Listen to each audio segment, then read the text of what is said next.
Hi everyone, so I want to do a video on my first trimester and things that I experienced in the first 13-ish weeks of pregnancy. I'm now deep into my second trimester, so there's no bump shots from my first trimester in this video. You can always go on my Instagram and check out some of the pictures I've uploaded there. They're in my Instagram story, the pregnancy ones. But I thought I would just kind of do a little video on some of the realities and experiences that I had in my first trimester. So just to let you know, I found out I was pregnant on August 27th, 2018. At 6 weeks, I had an appointment with my family doctor, and she just kind of took my blood pressure. She gave me a requisition for a whole slew of blood tests and urine test and swab, and so I had to just go do those at my local health clinic, and then they sent her the results. All the results came back good, which was great. And then at about 13 weeks, I think it was 12 or 13 weeks, she sent me for an ultrasound. Now, I live in Canada, and so your family doctor usually refers you, as far as I know, this is what my doctor did, to an OB or midwife, depending on what you want.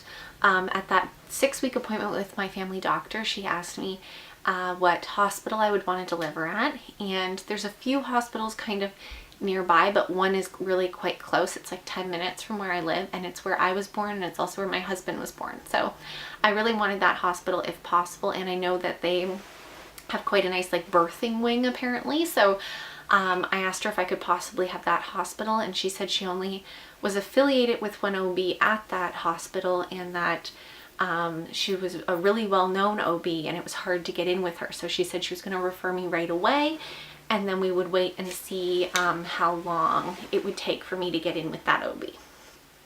So she thought I would be able to get the hospital I wanted, but she wasn't like 100% sure at the time. So I had my first ultrasound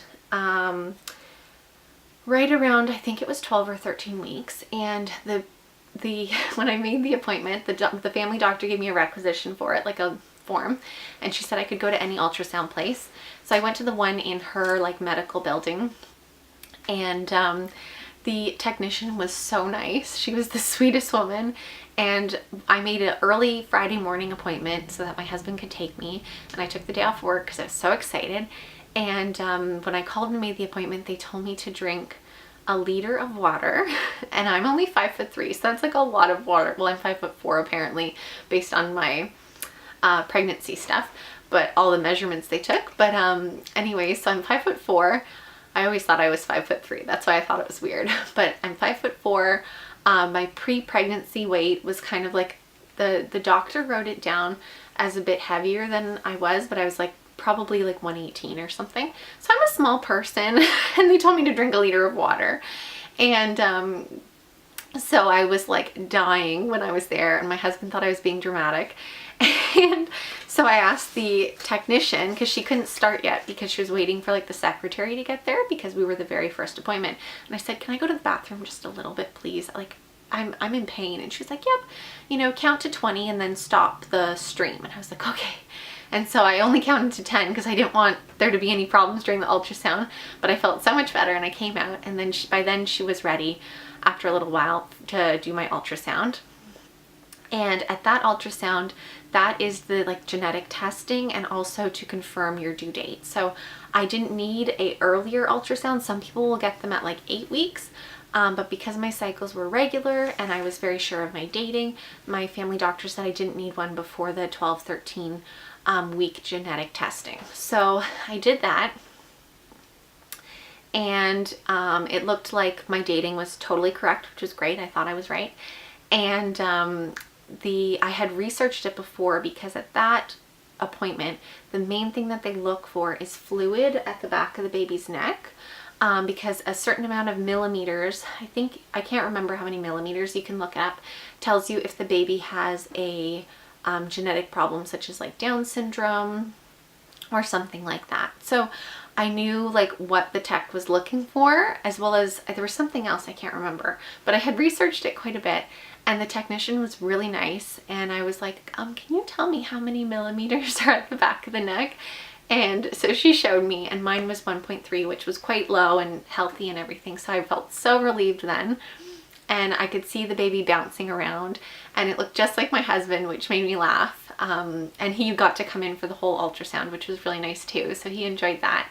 And this place that we went to the first time, they didn't print photos, but she let him take pictures of her screen. So we have a cute tiny picture of the baby when it was super small. And so that was exciting.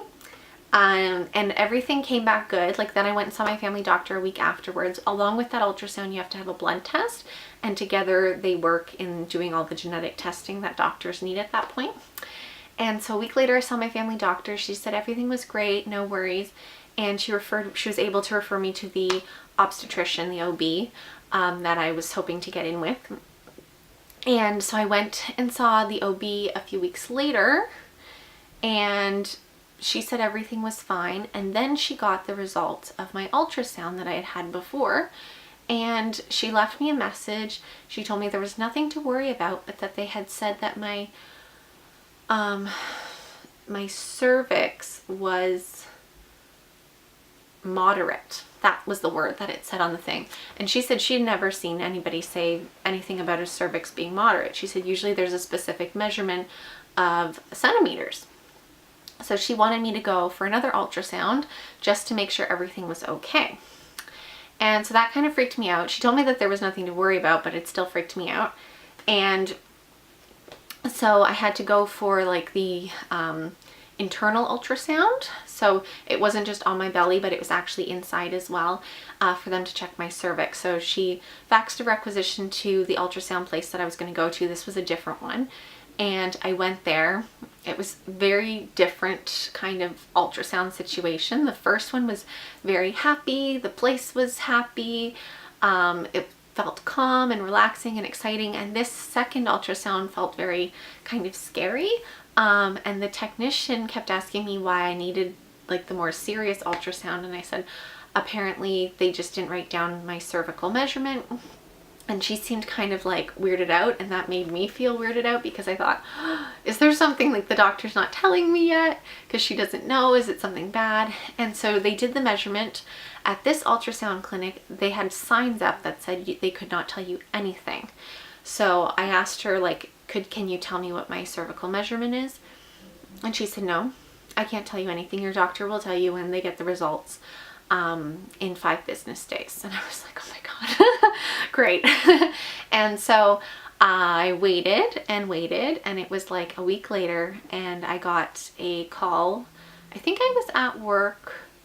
Yeah, I was at work. And so I saw that it was the doctor's office, and I thought, in case it's like weird news, I don't want to answer it. So I let it go to answering machine, and I checked it when I was home, because they called in the afternoon, and I remember thinking it'll just be like an hour later if I wait till I get home.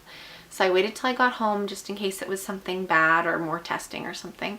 And the secretary from my OB called, and she said everything was totally normal, and the measurement was average, and there was nothing to worry about, and everything was good. And that they would see me at my next OB appointment that was scheduled already for 3 weeks from then or whatever. So that was a relief, but it was definitely scary. In the first trimester, a lot of people talk about all these symptoms and like morning sickness and everything. I had not had any morning sickness. So when I got like the call about needing a measurement done, it really freaked me out because I thought, I hope everything's like okay. And some women do have cervixes that aren't strong enough, like they don't hold enough. So then there's a little procedure or hormone cream that can be used. So I had researched that, and I thought, oh gosh, I hope everything's okay and I don't need any of this extra stuff. And luckily everything was all right. But my doctor was being cautious because she had never seen that written on a form before. So everything is good, and everything's still good, but it was definitely like alerting. And before, I thought I was going to do like weekly pregnancy like vlog videos because I had seen a lot of them on YouTube and I love watching them. But just because I had felt so yuck early in my pregnancy, I thought maybe I'll wait till 13 weeks and then I'll start doing them. And then when I got that stuff happening after my 13-week ultrasound and needing to get checked, then I felt even more yuck because I was worried. And so then I just kind of left things, and then I Christmas came and everything, and I've just been busy. So I thought I'm just gonna do a little vlog type chat video about each of my trimesters, and that is what I will do to kind of record the experience both for myself and for other people that may have questions about, you know, pregnancy and my journey and everything. So it's been exciting. It's been kind of emotional, mostly exciting. And my first trimester, like I said, I was very lucky. I had no morning sickness, but I was highly emotional. And overall, it was a really, I think, good pregnancy so far. I gained just the normal amount of weight. Every time I've gone to the doctor, they've weighed me, and I'm like spot on the charts. I haven't felt hungrier or anything. And in my first trimester, I didn't feel hungrier, and I didn't feel like I lost my appetite either. I just felt kind of normal, just not myself, but not bad. I'm trying to think if there's anything else. I think that's everything. So if you like this video and you like this kind of little update mommy talk, please give this video a thumbs up. And if you want to see more of my videos, please click the subscribe button below. Thank you so much for watching, and I will talk to you guys later. Bye.